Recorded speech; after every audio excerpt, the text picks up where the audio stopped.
out of context, and out of context eSports is pretty fun. Yeah, well, good thing there's some context to this one. Looks like SKT do have their bands back, so we can only assume that they arrived late to the other studio. Of course, we have no official word on that.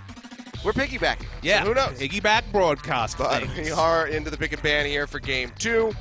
And it's going to be Nidalee and Shen taking off the board here from SK Telecom. Azir so far from MVP, still really fearing that pick from Faker. Again, the context of the series had to be noted. The last time these two teams met was very close to a perfect series, let alone a perfect game 1. Certainly wasn't perfect. MVP jumped to a 2-0 lead because in the lane swap they were able to get some of those cheeky kills, specifically onto Duke, putting behind the gangplank. Again, it didn't amount to much, but it was an improvement, and MVP's improvement since that fateful day against SKT, I believe, 5 weeks ago, has been there for all to see. So let's see if they can bounce back. One thing I'd like to see is to contest this Gragas, because once again the Gragas goes over to Blank, and this guy's playing himself to form on a single champion. So I think you take the Gragas away, his Elise is decent, and they're actually going to ban Elise. It looks like they're trying to force MVP to ban Gragas, or they're going to take Gragas as a first pick on blue side.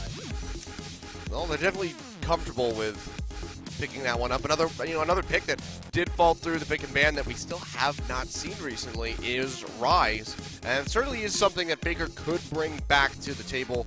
We can see it's the most banned for both of these squads, as it was just such a priority for the majority of this split in this season.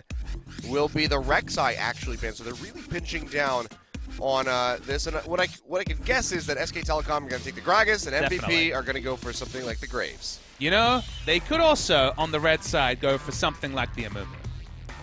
That is true. And they ban out the Rek'Sai, so they're trying to decrease the pool. So look, it might be the Graves. We might not get the Happy Times last pick Amumu. They're going to flash it, though, so that's fun. But Graves is probably the more likely choice.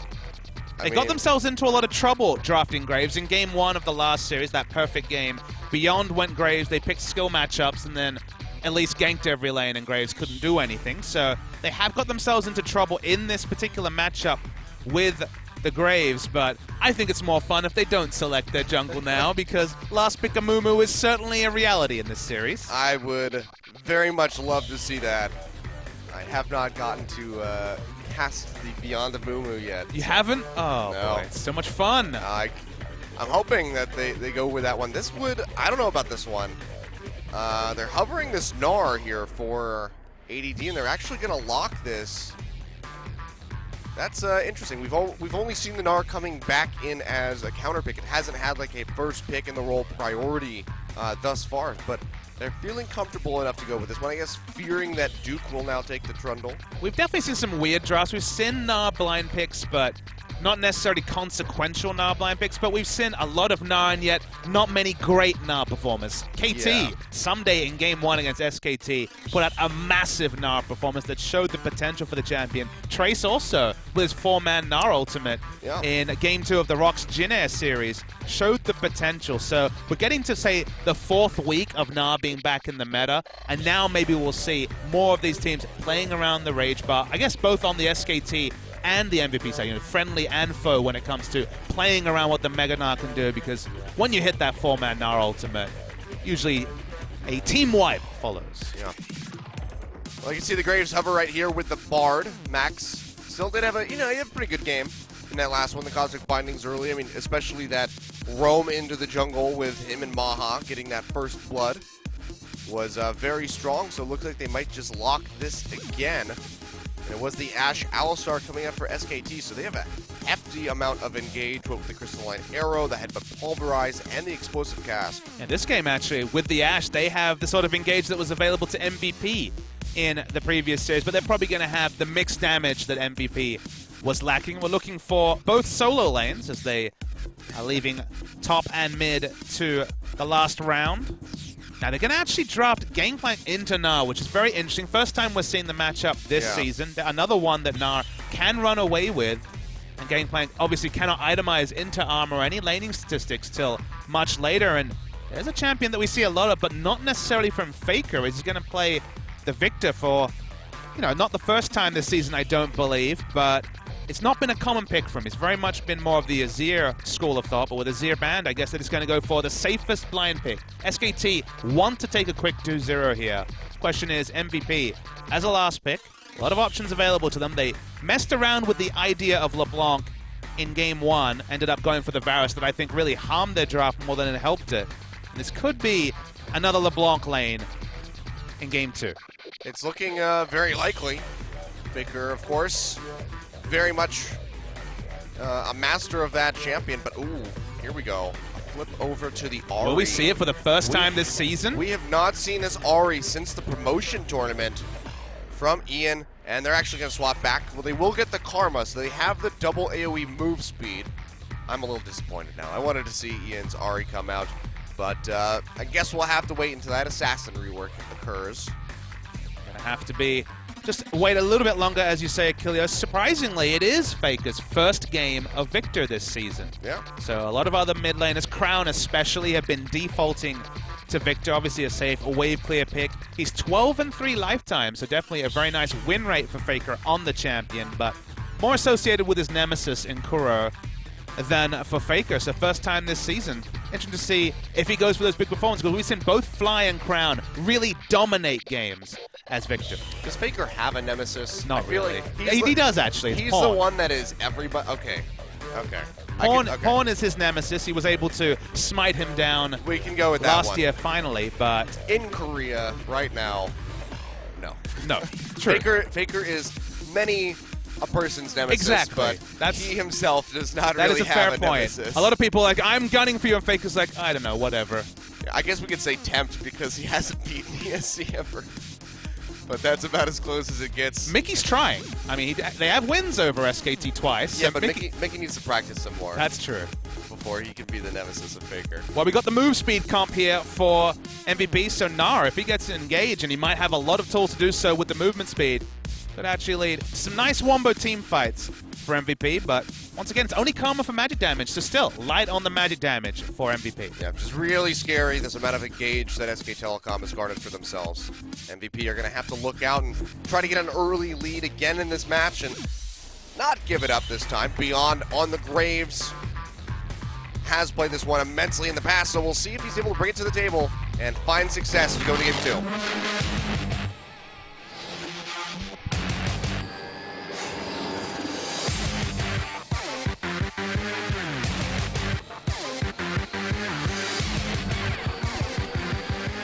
All right, Ocean Drake, gonna be starting us off, as will be a pause.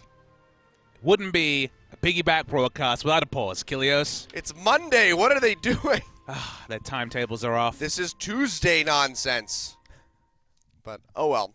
So we'll have another pause, not sure what the issue is, but hopefully we'll get this one taken care of quickly. Last one wasn't too bad, it's just a couple minutes, 5 minutes or so. So we'll see. I'll be keeping track of it all. Look, I accept a pause at the start if the rest of it goes smoothly. That's true. If the game is good, it's all worth it in the end. That's true. But you never know. You never really know. We could just have one of those games where MVP rolls over and dies, and SKT come out on top without giving up any objectives. Well, SKT, you know, the last pause actually led to 2 quick MVP kills to really spice up Game 1, so we can be optimistic on that one. It's the counter-tactical pause by SK Telecom this time. Ah. So The steadying pause. Whoever's on the blue side, they get the advantage from the tech. So we'll have to do we'll run the numbers on that one. We'll get the top men of OGN to check in on that one. I don't even know who that would be. I would just go straight to the top, Kilios. Yeah, all right. Floor 17, which we're on, ironically. We're on floor 17. We're on that. Maybe we're the top man. Oh, okay. Tell me the statistics on this then. It's 48%. 48%. Yeah, so it's not actually that significant. Okay. Only 2% swing. You know, it's almost a 50-50. It's very close. So 48% of the time, it's every time. All right. Good God. All right. Well, what do you think about this GP pick? Because we saw this before, but now going into the NAR, you kind of touched on it very lightly. I mean, it was almost exclusively. Smashed? That's the thing, is it's almost exclusively been that Shen counter pick, because Shen can't apply a lot of pressure. NAR is a pressure lane. It's the exact opposite, where you expect NAR to, with a ranged auto attack, most of the laning phase, apply a lot of pressure, and it's risky because Shen, you know, Shen versus Gangplank, it's a good situation. You're farming up. You have a global to follow. Against the NAR, it's an interesting one because I expect him to lose trades. I expect him to not have a lot of lane pressure. He also is going for a carry build against Gnar, who will probably also go for Frozen Mallet, Black Cleaver, one of the two. Apply a lot of pressure, but also get free stats from the ultimate and be able to be a situational engaged tank. So I think a lot of it's on the jungle matchup, which you have to say the game plan does have more options. He has a jungle Gragas. Yeah. I knew Gragas would be contested this series because, once again, Blank has been defaulting to it, and it's been one of Beyond's best champions. He actually notably won one of his first MVPs with that carry Gragas performance, bringing him back in the jungle. So given the matchup, you got Graves and the Gragas, the two G champions, I guess. Graves, Gragas, Gangplank. No, actually all four with Gs. Okay. That's weird. But you just have to think, unless Graves gets the big level 2 gank, you have to feel like the jungle pressure is going to be there for the Gangplank, and Gnar can certainly fall behind. We've seen it a lot this season. In fact, there's been a lot more, I think, Gnar losses than Gnar wins. I think the win rate's been less than 50% because it feels like Gnars have not been able to pick up the gold, have itemized for laning phase, and then not been a force in the team fight. Trace is the only one who's been like, whatever, I'm just going to build tank and not try and pressure in the lane through items. But I worry for Gnars every time I see them, unless I really trust in the synergy between the top lane and jungle. And to be fair to MVP, in a lot of their rise in the second half of the season, ADD and Beyond have played together really well. Yeah, I mean, Beyond is just, he's played very well by himself. ADD has been definitely the more inconsistent one with Maha on the team for MVP, but they have been looking really strong. I mean, there's a couple moments in that first game that just happened with ADD on the Shen, flashing unnecessarily, not able to get the taunts out, and just kind of like putting himself way too far forward and just getting shred. And that allowed for SK Telecom to clean up, but looks like we are through our pause. 5 minutes and counting. But we got that one taken care of, so now we get to go ahead and jump straight into the game, take a look at the Keystone Masteries. It's all pretty much what we would expect. Yep, Grasp is definitely going to be the choice for Gangplank. But the Thunderlords for Beyond, I do like it. Yeah, the manly choice. Winged was definitely the first one to bring this out. We'll see if he goes full Winged with his build and fits in a Duskblade of Drakthar at some point. So there seems to be like an odd discussion about who is the manliest champion in League of Legends, because a lot of people say it's Graves, and then they have Twisted Fate even in there. But I think it might be Braum. Like Graves, ever since he lost that cigar, his manly has went down. But I feel like it's pretty clear that Braum keeps, close tabs with the Poros, and like, I think Braum's more in touch with his, playful side than Graves, who just wants to blow people up at every point. But he's ripped, and he's got that sweet mustache going on, like, and he just carries around a vault door. Context. Again, we've talked about no context esports today. I think no context, I agree, Braum, but given what they show in the game, I'd take Graves. All right. I'm just saying, takes a lot of strength to hit somebody with a vault door rather than to just shoot somebody with a shotgun. Sure. I think manliness is multifaceted, Akils. Maybe you'll learn this as you get older. Oh, dear, says the guy who's not that much older than I. But well, I don't know about that. Blank is going to find Beyond inside of his jungle. Looks like it's just going to be a smite war. Who's it going to be? It's going to be Blank coming out on top, and now Beyond's in a bad spot. Already used the dash, has to flash over the wall. Blank is going to follow, and Finger's running down with the Ghost, and this should be the Graves falling very early on. It's going to be Duke coming up with a kill, so a bit different from that first game. SK Telecom going to find first blood. And also, it's going to give him blue buff. So this is actually... Oh, parlays for days. A lot of mana nerfs towards that parlay when it came to the refund, which used to exist on Last Hit. Now there are no refunds whatsoever.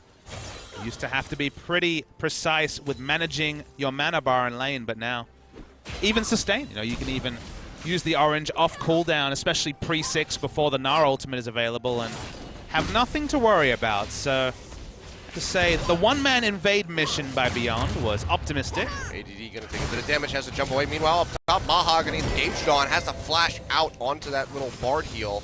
Has that ignite ticking, so won't get the full effect of it, and he goes very low. Both summoner spells being used by the Sivir, and just the ignite from Wolf coming out. So SKT exerting their dominance in this top side of the map. It's still the same story that happened the last time the two teams faced, and Beyond went on Graves. He misjudged the early pathing from the enemy jungle, was caught in the enemy jungle. Faker has Ghost, so he's always going to be the first person to respond, and now he's going to poke his head around top, but Maha's in no position to be able to help, even in a 3v2 scenario. So now look at Blank. This is what Blank has been situationally good at. He's been on trying to bully enemy junglers. He's going to try on Beyond, but he's look at his health though. He has that red buff, trying to slow him up, and here comes Wolf, goes in, gets a headbutt pulverized on 2 members. Max arrives, is able to find a kill, but Faker comes forward.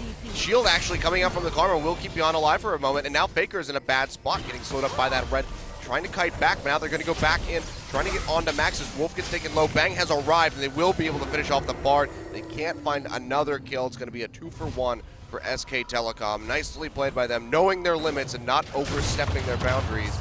Coming out on top yet again. Those chain-linked barrels, this lane matchup, whatever we expected, the moment blue buff went over is honestly been well tipped. This is probably better for Duke than actually just picking up a kill on ADD. The fact that he was able to pick up the buff as well. CS has not grown massively, but he's going to be getting that additional gold in from the parlay, so it is going to be a pretty rough spot. You can see his first back. He's going to go ahead and pick up the Sheen and the Ruby Crystal. So this is going to be very painful lane for ADD, who might be regretting this early Gnar pickup. And now he's definitely going to find the trades pretty painful. It's not often that Gnar is going to lose out on trades to a Gangplank, but with Sheen and those range trades available with the parlay and just not as much gold available to the Gnar, even though he's just a couple of CS ahead, not going to be able to match the 400 gold of the First Blood. So it's going to be troubling. First purchase just, a Ruby Crystal and a Longsword. So struggle street for Gnar. MVP trying to get a gank off on the Faker. They do whittle him down. Tether's not going to connect, so they will trade pretty evenly as far as those mid laners go. Max just unable to really solidify a kill. Not having an Ignite, of course, is going to hurt that potential, but SKT are still looking pretty strong. 600 gold, just about separating these two squads. I mean, you just compare their first items as Kilios. You look at the lanes, Sheen versus just the parts of a Phage in the mid lane, a Hex Core upgrade compared to a Chalice. He takes a bit of damage. Yep, he does get stunned up by that Cosmic Binding. I thought he was standing a little bit too far away from the wall to actually get caught by that one, but it does connect.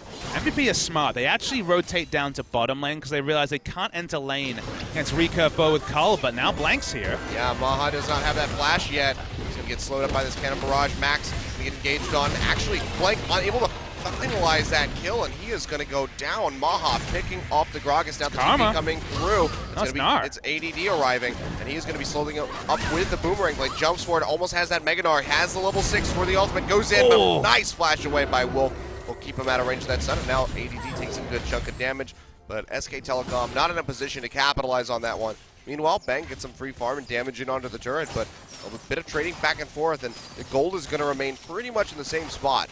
If they had communicated a little bit clearer, they would have known that Wolf's flash was available so he could counter flash the Gnar ultimate. AD to his credit, ult flash. There was almost no window for a Wolf to be able to counter flash. Instead, he just proactively flashed. He ended up predicting it, so really nice play from Wolf.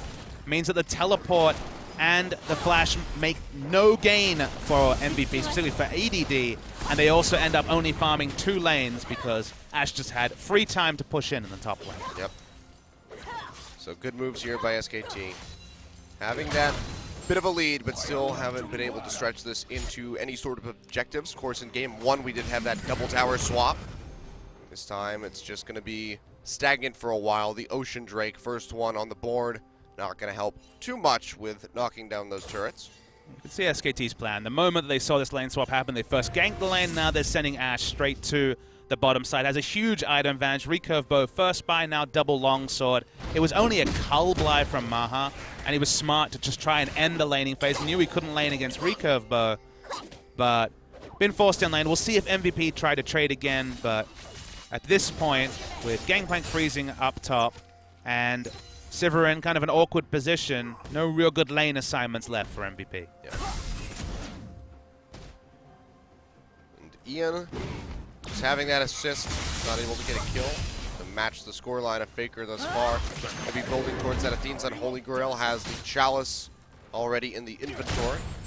Faker's leveled up that artifact a couple times and now has the Amptome. We'll see where he wants to go first off on this Victor build.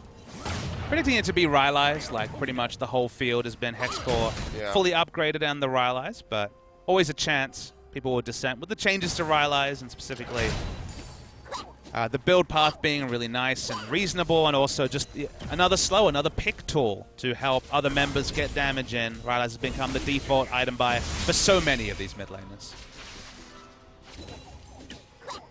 Well, Egan's gotten a very slight little CS lead for himself, just up by about 10.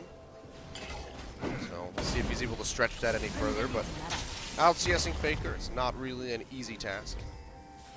SKT just have so many different tools to start fights, and then for MVP, it's pretty much Nara. Nara is the true initiation. Sivir ult and maybe the tether from Karma can do a bit of an assist, and Bard ultimate situationally can make things happen as Duke takes a lot of damage. Yeah, he's going to throw down the cannon barrage. We'll get a little bit of that HP back as he sends off another parlay on to ADD, who transforms back into Mini-Nara. Suddenly his escape is cut off. Does not have a flash, and Duke is just hounding down onto him, but can't close the distance in time. I don't think he had enough barrels to change, so he's not going to be able to find a kill, but just a close-knit situation there in the top side. You can see ADD still struggling to trade back and is doing a decent job of it considering the items that he has in his inventory compared to the Phage and Sheen of Duke. That's a reality of the matchup, but the matchup you're seeing, or the 1v1s we're seeing, are so swung from the fact that Beyond donated that blue buff over as a level 2 jungler, going for some ill-advised counter jungling. He's the one that's really made this laning phase hell for ADD. So I honestly at this point would like to see him basically build for team fights in a Trace-esque manner, maybe finish the Phage, then go straight into Randuin's. Yeah. It'll be difficult because then MVP can only really play 2 lanes around the map, but Duke's always going to be significantly ahead in terms of itemization. So at some point you kind of have to admit defeat as a Nara. Yeah. Hasn't died, but is falling steadily further behind in CS, so might be time to just look toward the future where MVP are typically very strong in those team fights and optimize the build for that. See, the Phage does come through, and it's going to be the Ninja Tabi as his boots. So whether or not he's going to go towards something like a Randuin's Omen from here, we'll have to wait and see, but for the time being, he will be okay in lane.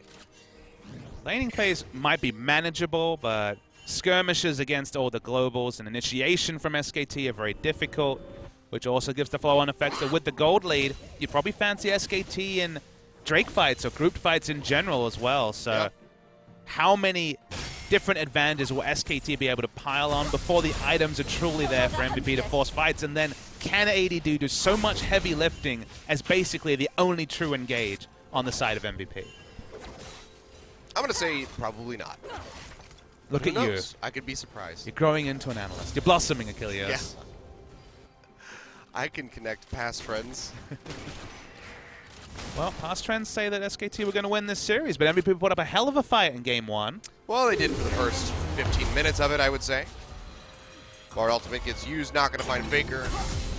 He will remain safe. Doesn't even blow a summoner. Nope. Doesn't need to. Ghost Flash? Nah, I'll just step back.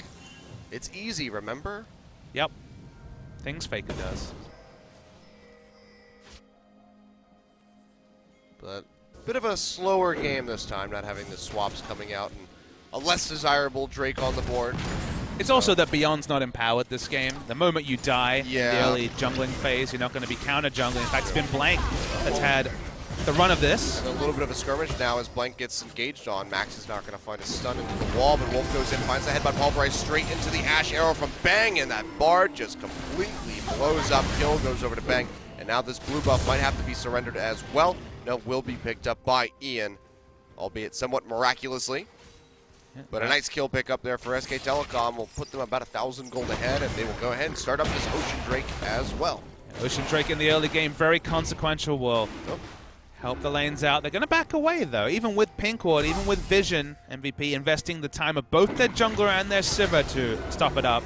Watch the CC bar on Max the moment that the first CC hits. So boom. Knocked up, CC bar enacted. No room to flash, no room to flash, no room to flash.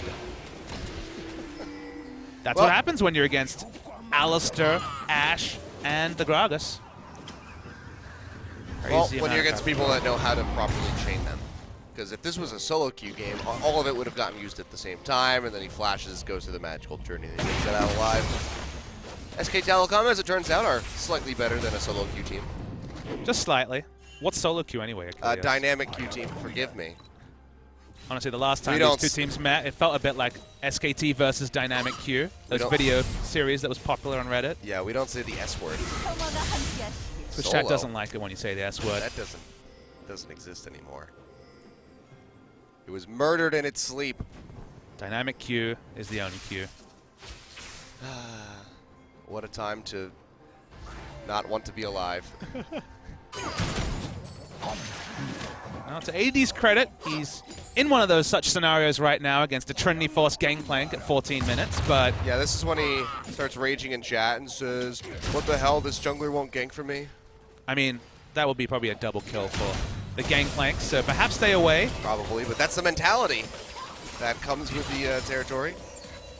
Dynamic Max will flash away from that headbutt pulverize, keeps himself safe, but not having that summoner is going to be pretty rough. Ian pushing forward, will make it through the gravity field, but the Chaos Storm gets thrown down. Can he finish him off before Faker can finish him? The answer is going to be a big old no. Faker comes up with a solo kill. Now the Cannon Barrage them down underneath the turret. Beyond using the collateral damage is not going to be able to finalize a kill onto Wolf. And SKT are still going to be healthy enough to push forward and likely take this tier 1 tower in the bottom side. Ian was so close to a solo kill on Faker, but when he flashed aggressively for the last Q, neglected to notice that Faker was in a minion wave. No ability to actually do damage through a minion wave. It's one of the reasons why when it came to utility mids, people always went to Lulu over Karma, because Karma's damage is blocked by both tanks and frontline. Oh boy, flash forward. ADD will actually come up with a solo kill onto Duke. Very nicely played. That was looking pretty risky since he was in that mini-Gnar form, but he still comes out on top and styles on him a little bit. Really nice to see. Range versus melee means that sometimes mini-Gnar is a good spot to be in, but with the item discrepancy, pulling that off lets you know that this matchup could have gone oh so different if not for the early game. But yeah, again, because the Q damage, while massive, gets blocked by both minions and tanks, you get in awkward scenarios like that. So close to a solo kill, but only ends up being solo killed, does he? Yep, Duke does have that teleport available. Looks like he's going to run back up to top. The wave not quite crashing into the turret, so he's not going to miss out on a whole lot and will return and maintain his CS advantage. So still going to be 13 up, but now that kill coming back in will bounce ADD back into somewhat relevance. You can see the Black Cleaver has been finished for him, so the trades are going to go that much stronger for the side of this Gnar. I really like the Black Cleaver in this particular game, and you might say, okay, but you talked about going for a team fight build. The Black Cleaver in this particular game is really interesting in a team fight because in a world where Gnar hits his ultimate on multiple members and they get the follow-up stun of the W, maybe some autos, if you're getting 4 stacks of Shred with the Black Cleaver, Beyond and Maha profit so much. They do burst, auto attack, ricochet, boomerang blade. Beyond, of course, with the Q ultimate with the collateral damage. So there is a one. Here we're seeing some more lane trades. This is Black Cleaver damage on the Duke. Throws out the house on the Duke and he's whittling him down. One more hit'll do it. ADD twice in a row. Gonna solo kill Duke on this Gangplank. Fantastic play coming out from him. Nice spell shield from Maha to get rid of that crystalline arrow. Pops on the Hunt and they will make it out safely. But ADD, good lord, this is not the level of play I was expecting for him. He is just styling on Duke right now. This is why you don't pick Gangplank against laners other than Shen. If their trade damage is strong, you are a very squishy pirate that builds damage and not tankiness. He's only going to continue building the Yomu's Ghost Blade, so suddenly he's finding it very difficult to trade at all with the Gnar. Oh, Faker going to go ahead and throw out the Chaos Storm, trying to zone Beyond away from this dragon. He's still walking forward. He's not going to be able to find it. Really late on the collateral damage to try to find the seal. Meanwhile, Max gets popped in and he goes down. Wolf will come up the hill. Now the TP is coming through from Duke. Bang, getting engaged on by ADD, who's just completely shredding through this Ashe. Will finish him off for the near solo kill. Meanwhile, on the other side of the river, Beyond gets taken down by the help of Duke and Faker. Ian, a little too far forward in no man's land, going to try to run out of here as best as he can, but he is a very low HP Karma in the middle of the enemy jungle with Wolf coming around the sidelines. He is going to go down. Just the question is, who gets the kill? It's probably going to be Faker. There it is. They do secure that one. So SK Telecom trading 2 for 2, but they get the Ocean Drake. Actually ended up being 3 for 2 because Max, of course, died You're right. Forgot about way Max. at the start. So Max was just caught out of position. Blank wanted to invest his flash. They guaranteed the kill. And from there, it looks like it's just going to be 3 for 0 for SKT, but we're not focusing on the bot side of the map, where Gnar picked up the solo kill on the Ashe. Beyond eventually dies in top, and then it's the grand old chase for Ian, Yakety Sax music playing. Gnar was able to get some damage on the outside. In fact, he takes it down. So actually, overall, it's 3 kills and an Ocean Drake for 2 kills and a turret. So while it's not even for MVP, it's pretty close. Yeah, I mean, they're keeping the gold insanely close right now. It's still just 400 separating. Of course, this Ocean Drake will give an innate amount of sustain here for SK Telecom as they can just siege up, use the Gangplank, try to poke people out, back off, regenerate that mana, crucially for Faker especially. He'll be able to constantly throw out those death rays.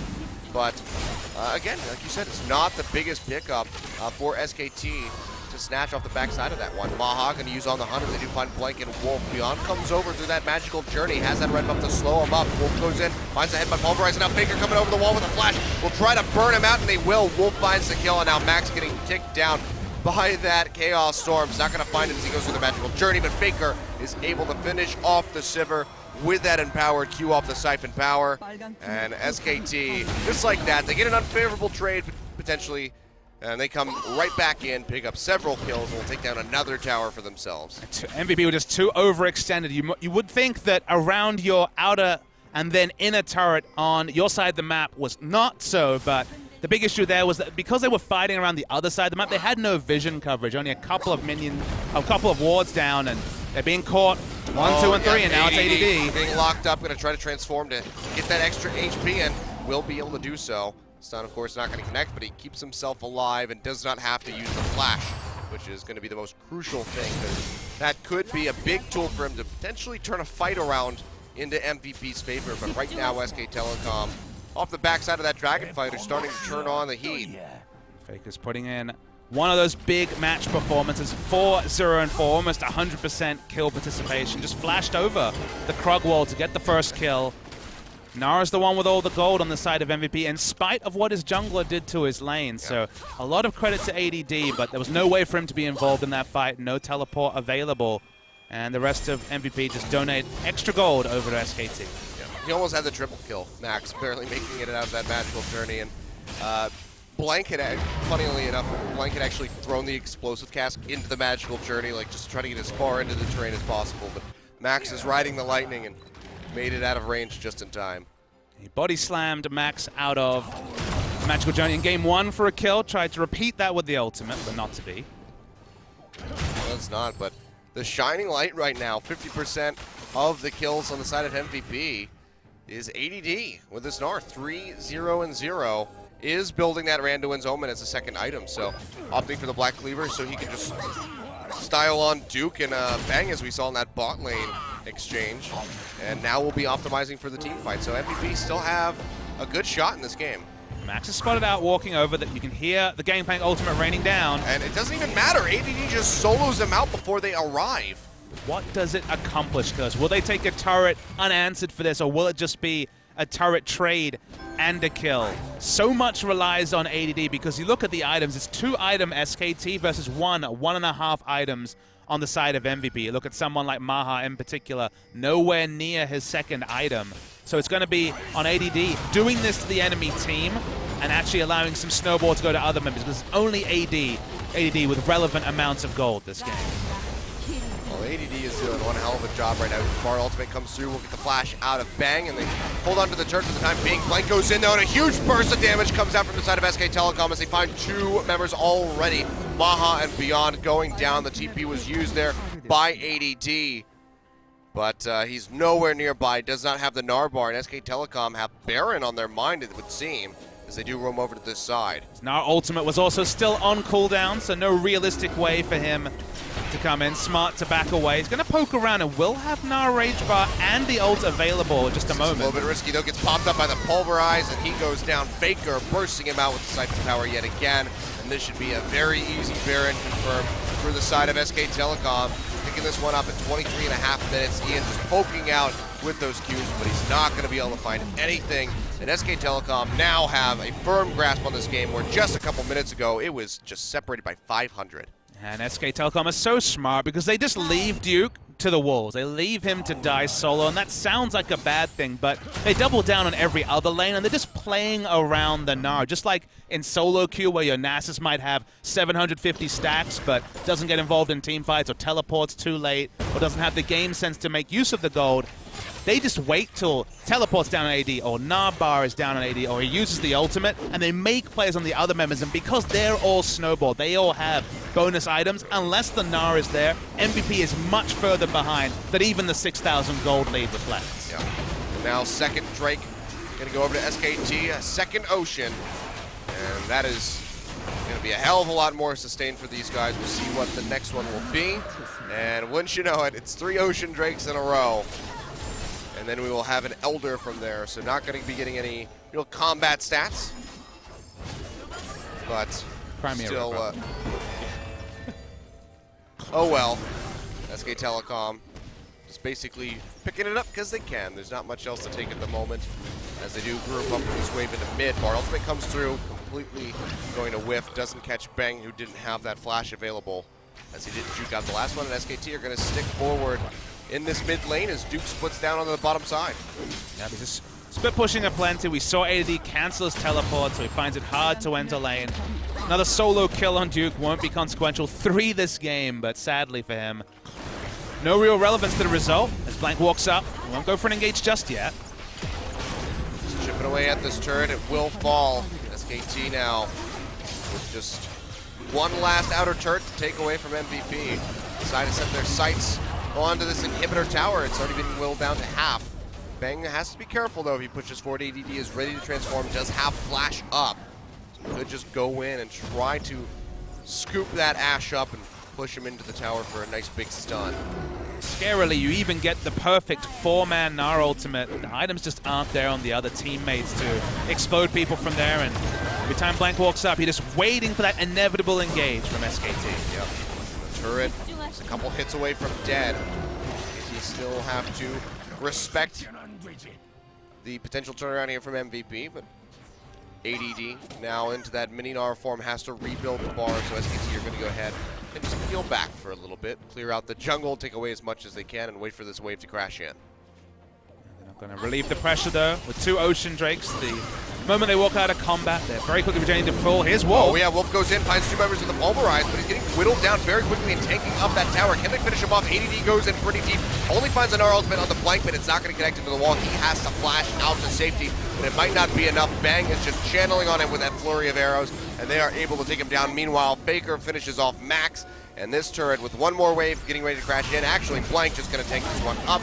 Will fall as SKT pushes into the base of MVP for the first time in this game. Inhibitor looking like it's going to go down, and SKT should be perfectly safe to go ahead and peel straight back out. SKT, when they have these initiation options and get a lead, it's so scary. Every time they walk up near an objective, are you looking for the arrow? Are you looking for the Gragas initiation? This time it was actually Wolf.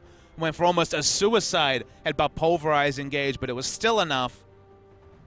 Snowball, huge item lead in every lane. Yep. Almost nothing MVP can do, and ADD, the one time you flub an ult, and it's invariable that as Gnar, with all the setup required, that not every ult can come off perfectly. Well, again, execution heavy to a fault is MVP's win conditions right now, because the gold's only on Gnar. Yeah, the thing that frustrates me about the way that ADD played that right there was that he used flash to escape rather than to get into a more advantageous position for a Gnar stun. He could have flashed to the side and caught Gangplank, I believe Faker and Blank all into the wall, but instead only gets Blank and then flashes out to try to escape and ultimately dies at the hand of Bang. So I think it was a pretty massive misplay on the side of ADD, who has otherwise been having a pretty good game now. And I'm sure if you went over in VOD review with him, he'd agree, but in the heat of the moment, he was watching his team being dived for an Alistair. He went for the play he made, which ended up being a flub on the side of Gnar. But that's why I say that with Gnar, an ult that can be flashed, as we saw from Wolf earlier in this game, an ult that requires setup.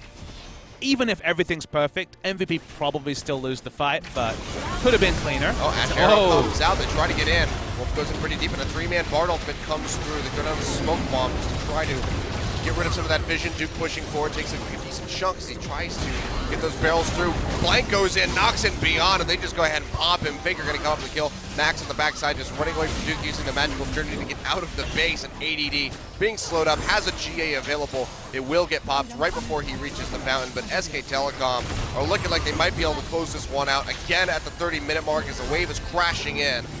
Beyond is dead, but they might not be able to stick around too much longer. Looks like they're going to be satisfied with a double inhibitor take, and will be able to peel back.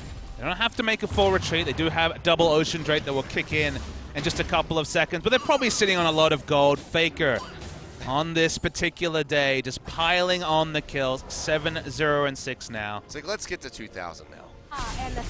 That's the road, right? Yeah. Who's to say this man won't make it to 2,000 in his playing career? I would definitely not bet against that. If there are League of Legends esports out there, Faker will still be a consequential name, you'd have to think. Only 20 years of age still. Made his debut at 16 years, 11 months. It was a different world back then before the 17-year rule applied to specifically the Korean and Chinese regions. Well, I mean, if we want to take a look at, as you mentioned, World, we want to consider all of the kills from Worlds and international tournaments. He will be hitting 2,000 potentially by the end of this season if they really go on a tear through Worlds. Yeah, started off today at 17-14 and adding about, you'd have to think, close to 20 by the end of this particular series. It's getting there alarmingly quickly, Achilles. Yep. So it could just be 2,000 overall career kills by the end of SK Telecom's Worlds run, where they become our champions. The inevitability, the futility. You've become one of us, Achilles. I mean, will SKT win Worlds? I don't know, but a Korean team almost certainly will.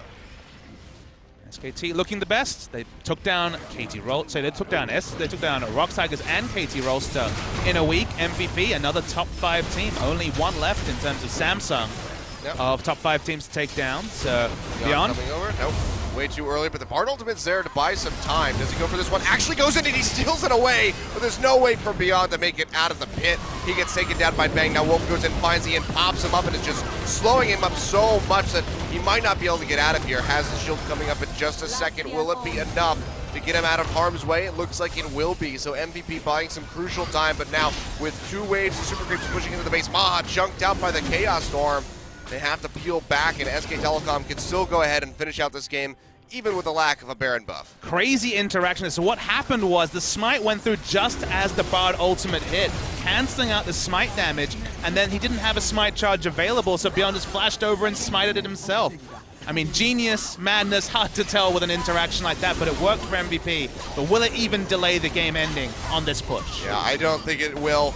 Let's see all of these Super Creeps pushing in. But now actually MVP do have the Baron empowered minions to help push back, so SK Telecom, acknowledging this, will go ahead and back off out of the base. Mid inhibitor getting ready to spawn for MVP, so that does buy them some crucial time in the next couple seconds here, but still a 3rd Dragon, 3rd Ocean Drake now going to be taken by SK Telecom. They have that much more out of combat sustain, and they can just poke their heads in and out of the base of MVP for so long. Right, 3 Ocean Drakes, once out of combat is an insane amount of regen, and mana regen is worth noting for some of these harass-heavy champions like the Victor and the Ashe. MVP, the dregs of a jungle and a minion wave to really be able to pick up. No way to start arresting what is an over 10,000 gold lead. ADD has done his darndest on Gnar. Not many people can say they solo killed Duke 3 times in a game. That's very true. Reminds me of Febiven, solo killing Faker for Fnatic many moons ago now at MSI last year. But Fnatic lost that series, and sadly, MVP gonna lose this one as well. Yep. It's just the inevitability of it all. Though, of course, I will say, I don't want to discredit the advancements that the Western teams have been making recently, namely teams like TSM, who are looking very strong. I just don't think that they have what it takes to close out Worlds, but you never know. There's an innate possibility that it could happen. They replaced TSM with MVP and changed the context to the LCK since the last time these 2 teams met. Much better series for MVP, even though Game 2 has been almost entirely one-way traffic for SKT. Sure. Some of these item builds now just crazy on the side of SKT. Despite all the solo deaths in top lane, Trinity Force, Duskblade, Yomu's Ghostblade Last Whisper for this gangplank. There we go, SKT going to open this one up with the Crystalline Arrow. Then the Cannon Barrage, he's going to get pushed back. He's out of that Mega Gnar. So now he is going to get popped, has a flash out to safety, and there's just no way for MVP to hold on to this base. The second Nexus turret will go down. The question is, who is going to die? The answer is going to be Beyond, as he is the first one to fall. ADD just trying to build that Gnar bar as fast as he can. Blank actually taking a hell of a lot of damage, as is Bang. ADD, can he come up with a kill? He does finish off the Ashe. That might buy some crucial time here. The Guardian Angel has also come back up for him. Wolf going in. Stun will be jumped away from by that flash there from Wolf. Keeps himself safe for the time being, but MVP are holding on by a thread at the moment as the super creeps still push into the base. That bottom inhibitor is going to get whittled away. There's no way for them to really stop this one from being taken. So again, 3 inhibitors is going to be open on the side of MVP, but they are just buying as much time as they possibly can. Yeah, the Baron buff bought them a lot of reprieve as well. Usually in that scenario, the minions would have ended the game, but because they have super minions being answered by Baron buff minions, the minion power wasn't there for SKT. They couldn't just rely on the overwhelming swarm of minions basically ending the game for them. And although it's probably just a couple of minutes extension for what will be an SKT 2-0, MVP still in the game for now.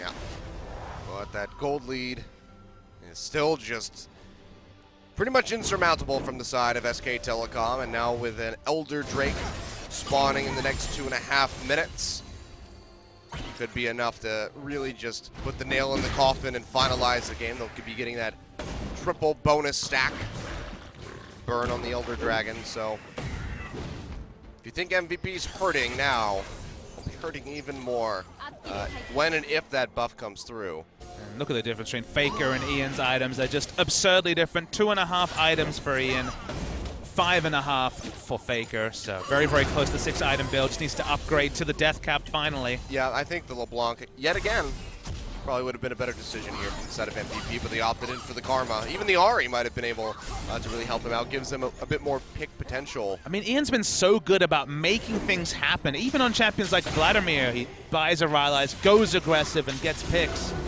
Starting this series with the Varus, that okay, they've had a lot of success with. I wasn't sure about the pick in game 1, though, and now the Karma. Just haven't been able to do that, Achilles. No, they have not. Now with every single wave getting ready to crash into the base, SKT are posturing forward.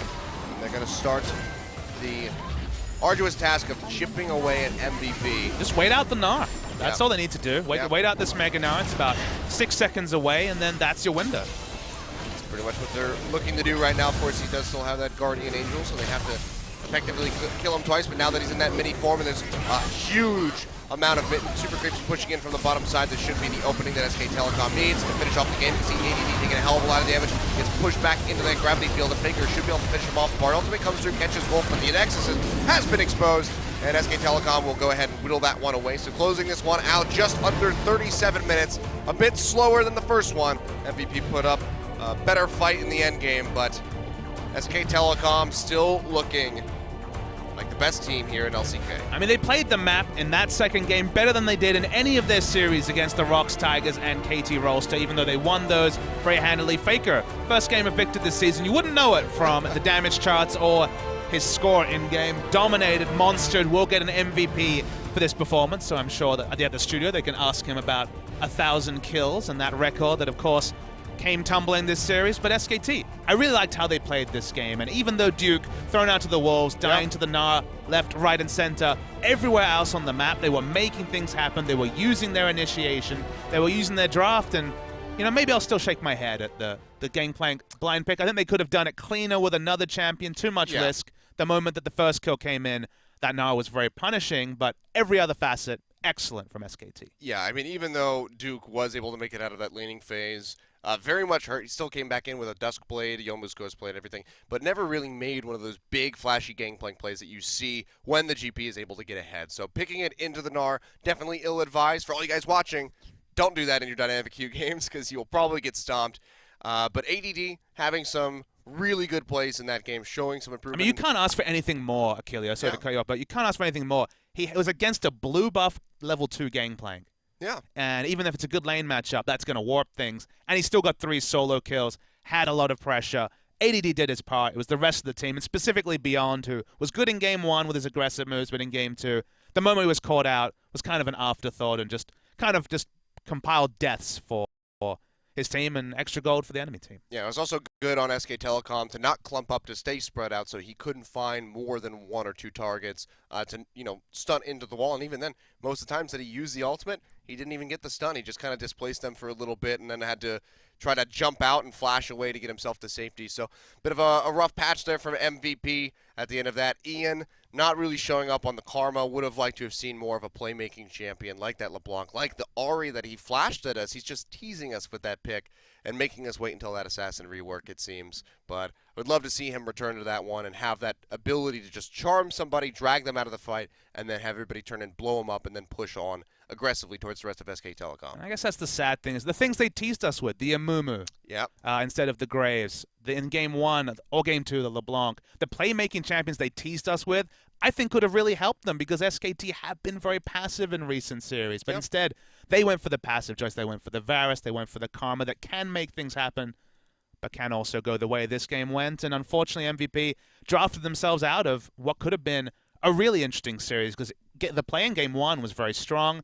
ADD was very strong in Game 2, but all in all, Faker, of course, is your MVP. Yeah, big surprise there. 8-0-7, 88% kill contribution, and one hell of a way to kick off his Victor career for Summer's split. 700 MVP points for this guy now, and he's going to be sitting one behind Smeb, and now ties up with Beyond, actually. So Beyond is having a pretty good split, but that last game definitely the weaker side of his performance. Gragas, if he can get his hands on that, or even ban it out, I think it would have been a completely different game for the side of MVP. But going for the Graves just didn't really work out, but we'll get a nice little highlight reel as Faker adds on to that 1,000+ kills that he's got going on. And if Faker can keep this up, if he can win the MVP, be the first non-top laner to ever win the LCK season MVP. First season was Duke, then on Najin. Second season was Someday. Last season was Smeb, and Smeb certainly in a good spot to repeat, but Faker wants to get an MVP of his own, and with performances like this, who's to say he won't? I mean, he's won everything else. Why not the MVP? I believe he's won season MVPs back in the days of the Champions Tournament form, so free LCK. You're kind of splitting hairs at this point, saying, well, you don't have an LCK season MVP, but you're right. If it exists to be won, then Faker wants it. He's probably like, where's my NA LCS title? Yeah.